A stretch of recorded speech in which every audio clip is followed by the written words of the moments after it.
સ્ટુડન્ટ્સને જિંદગીના પાસાઓનો ખ્યાલ અપાવે છે તેવા આપણા પ્રિન્સિપાલ કાનાણી સાહેબને વિનંતી કરું કે આ ગુરુ પૂર્ણિમાના કાર્યક્રમને અનુલક્ષીને પોતાનું સંબોધન આપે. પ્લીઝ કાનાણી.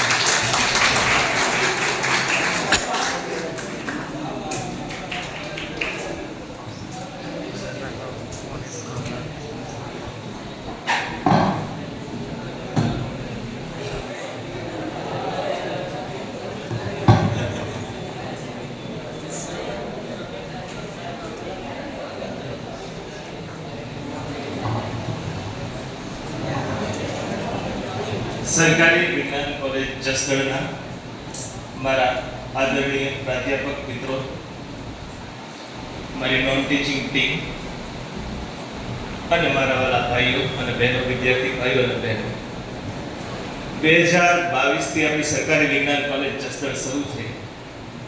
એમાંથી કુલ 5 જનરેશન પસાર થઈ ગઈ અને હાલ 4 જનરેશન અથવા કે 4 પેઢી અત્યારે હાજર છે.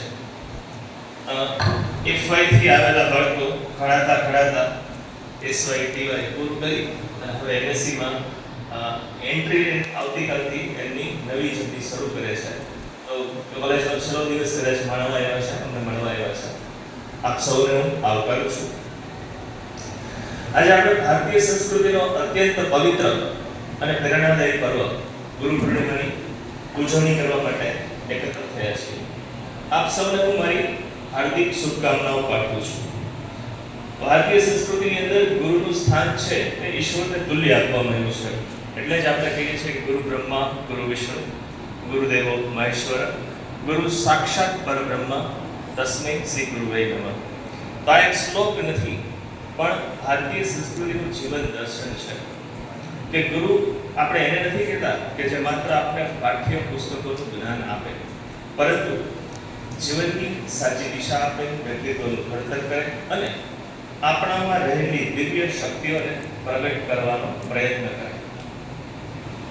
કદાચ એક નાનકડો શિક્ષક અને ગુરુ વચ્ચેનો તફાવત સમજાવવાનો પ્રયત્ન કરું તો હું બે ગુરુ શિષ્યની જોડીને મહાન માનું છું, જેને ભારતીય જીવનમાં એક મોટી અસર છોડી. જેમાં આપણે ચાણક્ય અને ચંદ્રગુપ્તની જોડીને વાત કરીએ તો એક ગાયો ચરાવતા બાળકને ગુરુ ભારતનો એક ચક્રવર્તી સમ્રાટ બનાવી શકે અને એ સામ્રાજ્ય આપણે કહીએ મૌર્ય ડાયનેસ્ટી સૌથી સફળ સુવર્ણકાળની હોય.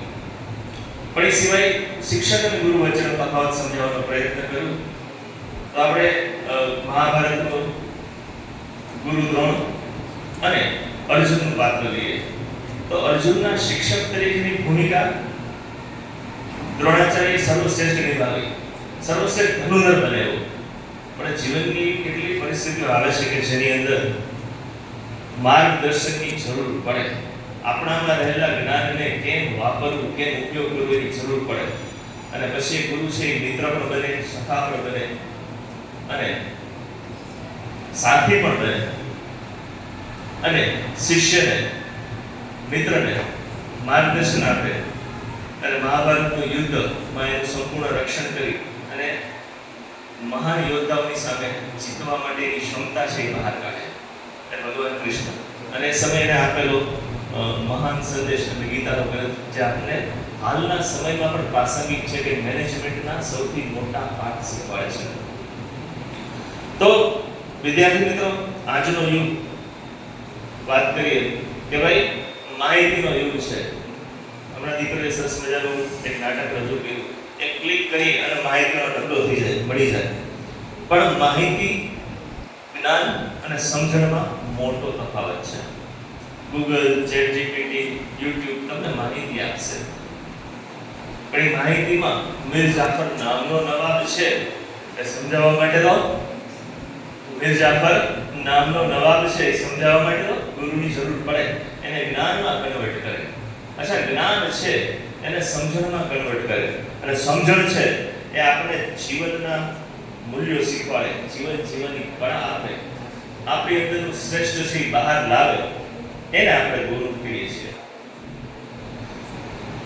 વિદ્યાર્થી મિત્રો, તમારા જીવનનો આજે વિદ્યાર્થી કાળ છે સુવર્ણ કાળ છે. કદાચ કોઈ પણ વ્યક્તિને તમારા પેરેન્ટ્સને પૂછો, અમને પૂછો, અહીં બેઠેલા અમારા જુનિયર પ્રાધ્યાપક મિત્રોને પૂછો, તો બધા એના જીવનનો જે સર્વશ્રેષ્ઠ કાળ કે એ કયો હોય, કયો સમય સર્વશ્રેષ્ઠ હોય, તો કે વિદ્યાર્થી કાળ. અચ્છા, આ સમયમાં તમે જે મહેનત કરશો, તમે જે સંસ્કાર અપનાવશો, એ તમારું આવતીકાલનું ભવિષ્ય નક્કી કરશે. તમે જે સપના જોશો એ સાકાર થશે. તમે જે સમયનો સદુપયોગ કરશો એ તમારું ભવિષ્ય નક્કી કરશે. ઘણી વાર ગોપીનું એક્ઝામ્પલ આપતો હોઉં છું. તો વિશાખા કિરણ MSc ના સપના મેં દેખાડ્યા અને પ્રોફેસર બનવાના સપના પણ કહીએ છીએ. તો બાળકો છે એનામાં એક ક્ષમતા રહેલી છે અને બહાર કાઢવા માટે પ્રયત્ન કરીએ છીએ. તો જેમ દરેક વિદ્યાર્થીના જીવનનું એક સ્પષ્ટ લક્ષ્ય બનેલું, એમ તમે હું ઘણી વાર ક્લાસમાં કહું છું 2 વર્ષ, 5 વર્ષ, 10 વર્ષની અંદર આપણું લક્ષ્ય શું છે. આ લોકો 5 વર્ષની અંદર લક્ષ્ય શું હતું, ઇમ્પ્રૂવ કર્યું, પછી આગળ વધે છે, સ્ટેપ બાય સ્ટેપ વધવાનું છે. તો સરકારી વિજ્ઞાન કોલેજ જસદણ એ માત્ર ડિગ્રી આપની સંસ્થા નથી, પણ એમાં તમને જ્ઞાનની સાથે સંસ્કાર, વિજ્ઞાનની સાથે માનવતા, શિક્ષણની સાથે તમારાની અંદર જવાબદારીની ભાવના વિકસે એવો અમે પ્રયત્ન કરીએ છીએ. અહીંના દરેક પ્રાધ્યાપક મિત્રો તમારામાં રહેલી શ્રેષ્ઠ ક્ષમતાને બહાર લાવવા માટે તનતોડ મહેનત કરે છે, તમને એક સારા નાગરિક તરીકે ઘડવા માટેનો એક પ્રયત્ન કરે છે. તો વિદ્યાર્થી મિત્રો, વિજ્ઞાન આપણે શીખવે છે કે પ્રશ્નો કેમ પૂછવા, પણ એ પ્રશ્નના જવાબ રૂપે આપણી સમજણ અને સંસ્કાર કેળવીએ અને આપણે જીવનના સાચા રસ્તા ઉપર હાલીએ.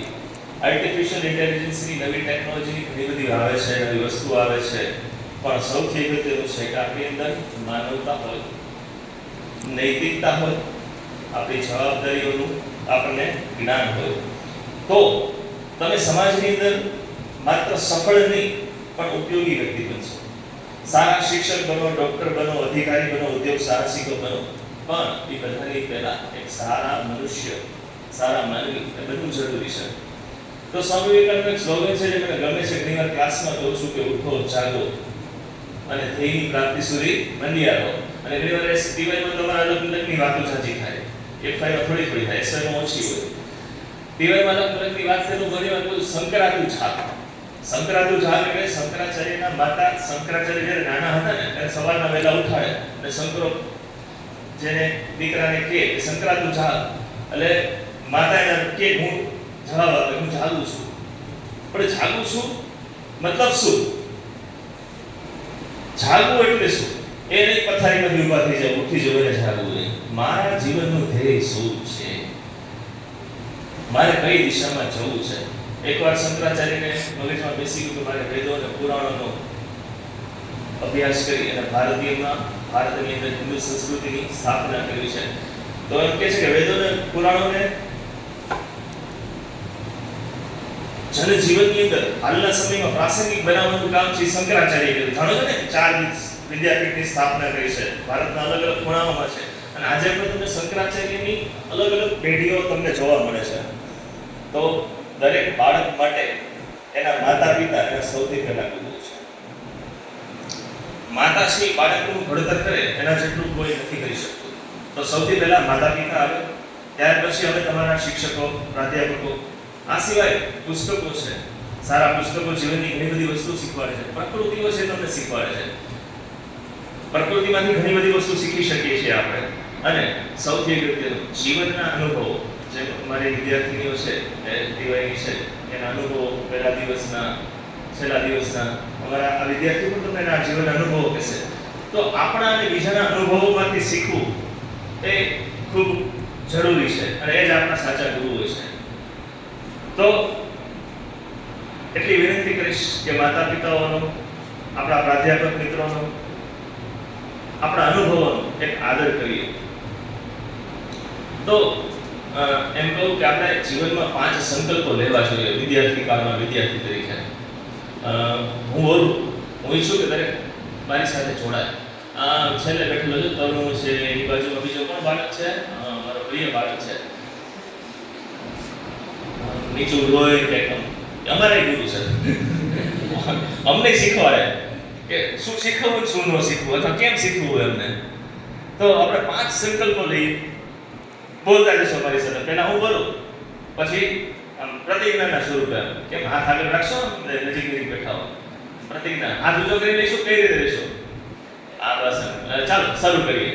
આમ દરેક હાથ તો કરો. આપણે બ્લૂટૂથ કનેક્ટિવિટી કરતા ખબર છે ને ક્લાસમાં, આમ કનેક્ટ થવાનું. હા, આગળ વાળાને મારવાનું નહીં આકાશો. આ તરુણે તો પકડી લીધો આગળ વાળાને. તો સૌથી પહેલી આપણી પ્રતિજ્ઞા સંકલ્પ, હું નિયમિત અભ્યાસ કરીશ. ભાઈ દાદી આપણે બોલવાનું છે. હાલો રિપીટ કરો. હું નિયમિત અભ્યાસ કરીશ. હું મારા માતા પિતા, પ્રાધ્યાપકો, શિક્ષકોનો આદર કરીશ.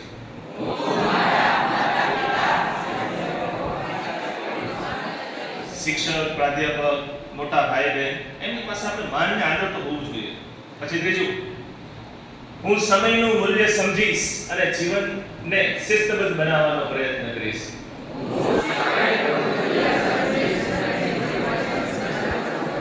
નથી સમજતા સમયનું મૂલ્ય. મોબાઈલનો યુગ છે, આવતા જતા મોબાઈલનો ઉપયોગ થાય છે, પણ જો સમયનો ઉપયોગ કરીએ તો સરકારી નોકરીઓ આપણે ગોતે છે. પાછું રિપીટ કરો. હું સમયનું મૂલ્ય સમજીશ અને શિસ્તબદ્ધ જીવન માટે પ્રયત્ન કરીશ. આમ કેટલા મનમાં બોલે છે એ શિસ્ત નહીં, બાકી બધું બરાબર છે. ચાલો આગળ પાછું આપણે બધા સાયન્ટિસ્ટો બનવા માંગી છે. હું વૈજ્ઞાનિક દ્રષ્ટિકોણ અને નૈતિક મૂલ્યોનું પાલન કરીશ.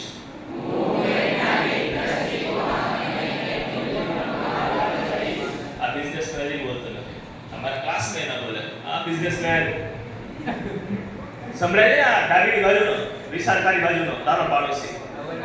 આ જો કરતો, આ નથી બોલતો. હા પ્રદીપ. ચાલો ચાલો, સૌથી છેલ્લું અગત્યનું, હું મારા જ્ઞાનનો ઉપયોગ સમાજ, રાષ્ટ્ર અને માનવ જાતના કલ્યાણ માટે કરીશ.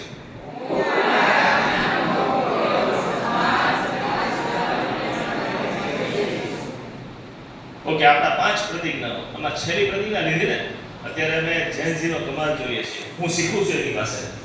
ત્યારે 10 સેકન્ડ હું ઇન્સ્ટાગ્રામ ને એવોઇડ કરતો, હજુ સુધી ઇન્સ્ટાગ્રામ નાખ્યું નથી, એવોઇડ કરું. YouTube ને પ્રિફર કરતો, પણ ઇન્સ્ટાગ્રામ ની 10-10 સેકન્ડની રીલ જે YouTube માં જોઈ કે ભાઈ ટૂંકા શબ્દોમાં, હું એ મોટિવેશન બાબતે જતા ડિસ્કસ કરતા હોય કે આ જેન્સી ટૂંકા શબ્દોમાં સારી રીતે પોતાની વાતને કે રજૂ કરવી, ક્લાસમાં મેં કીધું છે, અને હજારો લોકો સુધી પહોંચાડે છે.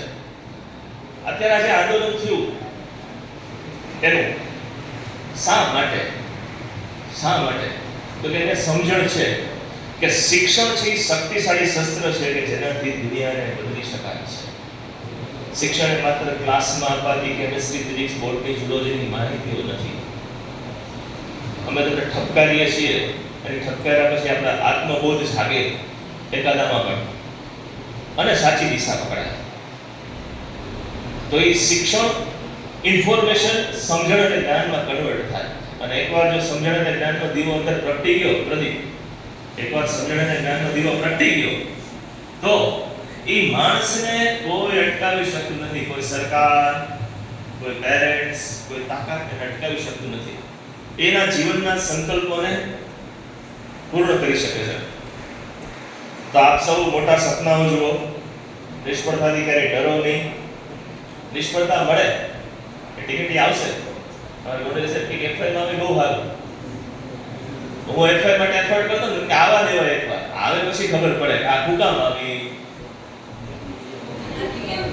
આ તે કેમ થયું. એટીકેટેડ ફૂલ ફોર્મ શું આપણે બનાવેલું છે. તો અંતમાં આત્મવિશ્વાસથી, મહેનતથી, ગુરુઓના આશીર્વાદ સાથે જીવનના લક્ષ્યો જે અસાધ્ય લાગે પૂરા કરી શકાય. તો ગુરુ પૂર્ણિમાના અવસરે આપણે સંકલ્પ લીધા કે જીવનભર શીખતા રહીશું. અમે પણ શીખીએ છીએ તમારી પાસેથી, અલગ અલગ પરિસ્થિતિઓ પાસેથી. તો જીવનભર શીખતા રહીએ. આપણા ગુરુઓ જેમ તમારે અમારી પાસે શીખો છે, અમે પણ અલગ અલગ વ્યક્તિઓ પાસે અમારું પણ ભણતર કર્યું છે, અમે પણ શીખીએ છીએ. તો શીખતા રહીએ, જ્ઞાનને આપણી સર્વોચ્ચ સંપત્તિ માનીએ અને જવાબદાર, રાષ્ટ્રપ્રેમી અને સંસ્કારી નાગરિક બની રાષ્ટ્રના વિકાસમાં યોગદાન આપીએ તો આપણા સૌનું ભાવિ ઉજ્જવળ બનશે. તમારા જીવનમાં જ્ઞાનનો પ્રકાશ સતત ઝળહળતો રહે તેવી આપ સૌને ગુરુ પૂર્ણિમાના અવસરે પ્રાર્થના તેમજ અભ્યર્થના તેમજ હાર્દિક શુભેચ્છાઓ. જય હિન્દ, ભારત માતા કી જય.